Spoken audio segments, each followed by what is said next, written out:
السلام عليكم ورحمة الله وبركاته. كم جرتن كبجمتودا فجالتمتوني هردفتوني برسيسا ورما الحمد لله هني نجاكوت نجيني هي هنجال الله هنك بجارا بكجرت مرس نجاو دعوتان كي فيديو أراك نكيسة سيتينجي سدي بالبلا كيسن راتي أوني كودا تشوك أبداني نسم برتيس إيجا دعوتان كي يا سيتينجي مسديان وي چودا فايدة قدا اسنيف كبانجا چودا سيتينجي فايدة قدا كباني دا سيتينجي خنا هندي كيسنو سيتينجي بالبلا كيسن را غلطاني أوني كودا تاني اتفايدة مو كبداني چودا فايدة قدا بالبلا كيسن فوان كبدوفو سيتينجي ججاب ورے چودا एका गममान हाला सीतेंगे kana oni to godatan simbar sisa hanga tumra video ko yete nafana turana hordafana saninja hayya daawatodan ki yegam barum saat indar bundurat warron youtube channel kenya farawata tambaga naga andufta cha barum sa dabla targa chudaf channel kenya subscribe goda chunda gaten ada yero subscribe gotam barum sun asrat dabar sun guyan guyan inama duraka simbra gauf mallatan notification sana kale ki to ada chiboda all ko yeton ka yada ada video kenya nan ba ye ladge kar rafa da mulai goda ada barum sanga ada sindarbe youtube channel kenya la sena ada video ba ye to jura irabara ada Ega kapan mana barum san dabar sa hanga tumura video kiyati opsana fana turana hordafan seninja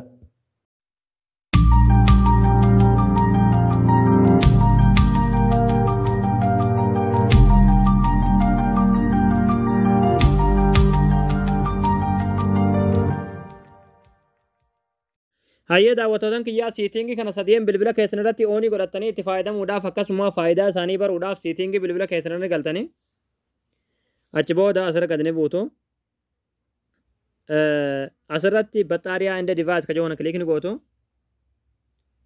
achi booda yeroo asirra dhuftan tuqaa sadeen kana kliikni gootu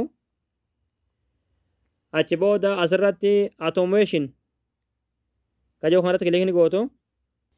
achi booda haala kanaan siitingi sadii isiniif baasa jechuudha kanas jalaa kana oonii gootan jechuudha isinii galee power saving ka joo kana oonii gootan haala kanaani kuni faayidaan isaadha jechuudha baxaariyaa bilbila keessaniitiif hedduu tokko isin barbaachisa jechuudha baxaariyaan bilbila keessanii dafee isin jalaan dhumu jechuudha siitingi kun oonii ta'e jechuudha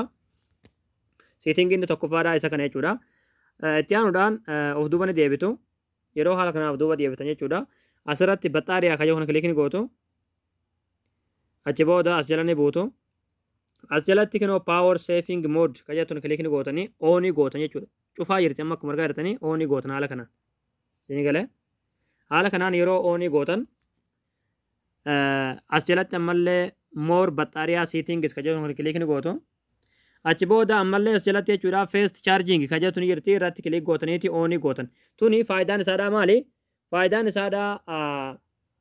baxaariyaan bilbila keessanii dafeeti yeroo chaarjarra keessan isiniif guutu jechuudha isinii galee yoo tuni oon irra jiraate jechuudha bilbili keessan dafeeti chaarjarii irra yeroo keessan jechuudha chaarjarii san isiniif guutu jechuudha saffisa olaanaadhaan jechuudha isinii galee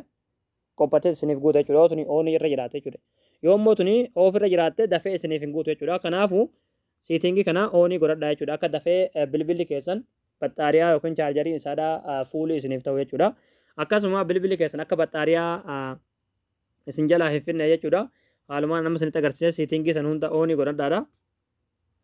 egaa daawwattoota kiyyaa siitingiin kun sadeen jechuudha hedduu takka isin fayyatan jechuudha faayidaa faayidaa guddaa isiniif qabani barnoonni keenya kanarraadha asirratti raawwataa barumsa bareedaa kanarraadha kan argachuudhaaf chaanaala keenyaaf haaraa yoo taatan sabskiraayib gootanii maatii keenya ta'uun dagatinaadha akkasumas viidiyoo keenya namni baay'een argee kan raafaadhamu laayik sheer godhaadha barumsa birootu naga walitti deebinutti waan hordoftaniif galatooma